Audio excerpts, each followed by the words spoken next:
there's a lot of humour in the film. Yeah, at the beginning, I think also, definitely. Oh yeah, I mean, it's hilarious. I think around the strap, I was dying in. Yeah. They don't have it in brown. Yeah, I had to deal with the blue one. You know, you just get used to it because it's a colour, so it's fine. It's not white. It doesn't. But yeah, kind of awkward. Things like that. I just thought if I was it's available on the American Netflix, this film.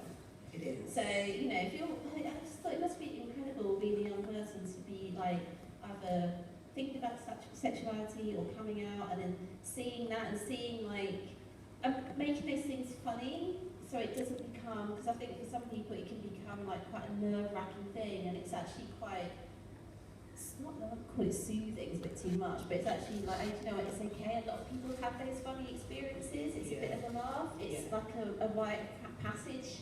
It is, in a way, in certain things. I think if you are masculine presenting or trying to figure out your sexuality, I think it's, you know, certain rites of passage. I think that's one of them. But yeah, I love the way that they showed that in a very humorous fashion. Because yeah, those are the woes, you know, like you're trying to get a strap on that fits or looks good, and, you know, that suits you. That suits you. Respectively, you know, maybe if it was blue, you might just deal with it. Yeah, really interesting. No, I was actually saying I'd really like to see like a kind of like a sort of I'm not saying like a femme version of the film, but like I think that would be really interesting because we'd see like the whole flip round, so you'd be on the receiving end of the strap, which would be an interesting experience. And then we're just talking about sex now. But then also things like with my experience as well, like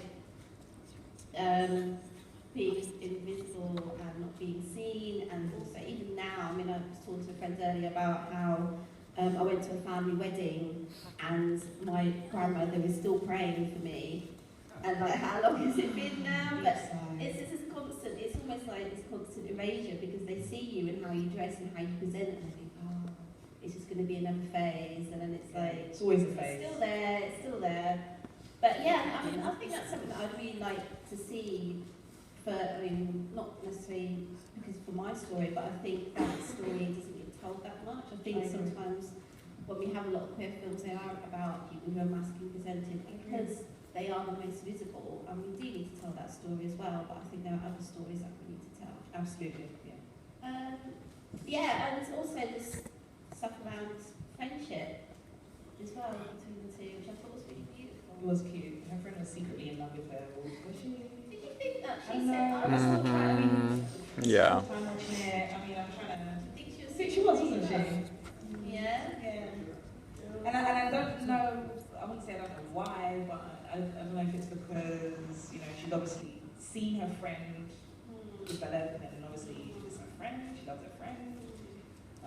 Yeah. Still trying to work that one out. Actually. I mean, I took it as her saying that you know I love you as a friend. So there's some ambiguity there, but because she walked away. I mean, she could have explained it, you know, if it was. I felt like she kind of said it and moved on. Like, yeah, I love you, but you ain't trying to fuck together. So. Let's go back to the audience and ask some questions. So how do She did, yeah. I think that was a sign that she was in love with her, and that was early on. Interesting. Yeah, I missed that. There was that kind of gaze on the photographs. So questions here,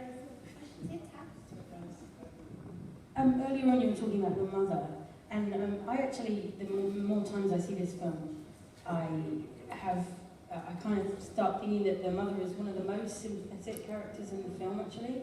Like, as I got older, I've learned to forgive my mother for a lot of the things which she's done to me and carries on to do to me. Because, I mean, I think they frame a lot of the way in which she behaves in relation to the relationship with the father. Like, the father kind of comes out quite well at the end of the film because he's the one who, like, goes over to him and is like, oh, you know, it's cool, man, you can come home. But actually, like, you feel like a lot of what the mother does is out of frustration through the really, like, terrible way in which she's treated by the husband, who's clearly having an affair, like, is disengaged from the family, doesn't find the wife attractive, and, you know, whatever, all that stuff. So, Yeah. That's a really great point, actually. I think that was something that I might have written down at some point, but I think I was kind of projecting my grandmother in that role as well, so I think I was dealing with that at that point. But yeah, no, I definitely agree with that, and I think like that dynamic that they created between the mum, the bit where the dad says at the end it was your mum that always picked you up when she was scared of leaves. Lesbians are scared of leaves, in case you didn't know that.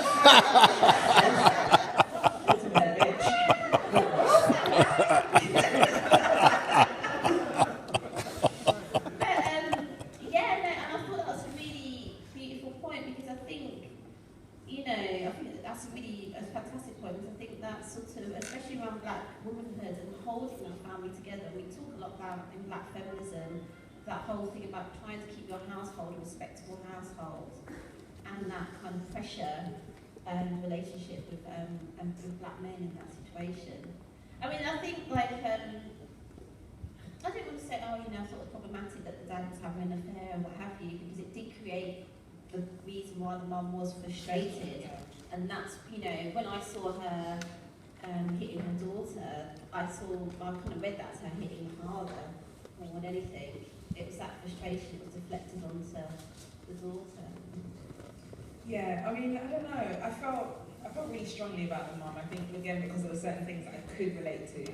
Not everything, but it was that kind of, I think her mum wanted to have control over something. She obviously wanted to have control over something, and I think she allowed that to manifest, and knowing that she couldn't really control it, but tried to control it in different ways, and, you know, make sure you wrap your hair, and make sure you, like, the girl knows she needs to do that, you know what I mean? She knows she needs to do that, but I think she fought against, obviously, what she knew, what was in front of her, and wanted so badly to maintain this idea of, you know, I've raised a good child, I'm not a failure. I think that's what it boils down to, and I think she just showed that frustration in whatever way that she could grasp some kind of control. That's what she did. Any more questions? Did you think the dad was having a better Whoa. No? Never know. No. Was the mother proud? I thought about that too. Was the mother proud? I think She was sat having her lunch and all the girls came round, and it was just the way she. Because her mother was sat having lunch and all the other girls come out, and then the way she behaved and sat back, sort of pulling away like, I'm better than you. I think that's the kind of class got the thing. feeling that she was quite proud. Yeah, that's the class thing that I mentioned earlier. I think it was that kind of, you know. I think it's the religion thing as well. It's religion as well, Yeah. I've grown up in a very strict Christian household, and I think that there's a certain air of superiority that I think a lot of religious people have. Yeah, you know, I mean, she's sitting there reading the Bible, but I don't think her state of mind is in a better place to judge her daughter. Her daughter's saying to her, like, Mum, I love you. Like, this is the point where you need to kind of say something, and she doesn't. She closes her Bible and goes about her business, and I think it's that religion thing, I think, that just frustrates households.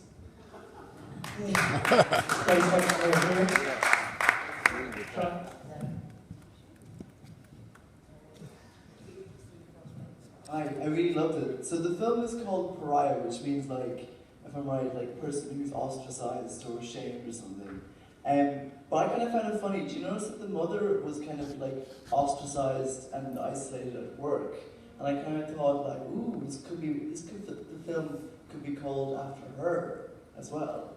And I'm just wondering, like, there's no indication in the plot, but why do you think, like, it's obvious that she's kind of like ostracized from her colleagues? I'm wondering, like, why? Why do you think? She's a snob. Yeah, I think she was a snob. I think, yeah, aspirational. I think she wanted to strive to maintain this air of decorum, or this air of, you know, I've got it so right and I'm not a failure, my child is not a failure, that she kind of presented that. Having her hair up and stuff, I mean, the black woman's hair says a lot. And the whole thing about, you know, her having her hair up and... Yeah, this air of strength and this, you know, I've got it together. And really, she doesn't. Her husband does not love her. He's not there to eat any of your dinners. He doesn't care. He sees you lying on the couch and he sits down. Like, he doesn't care. And I think she, again, control. Yeah, no,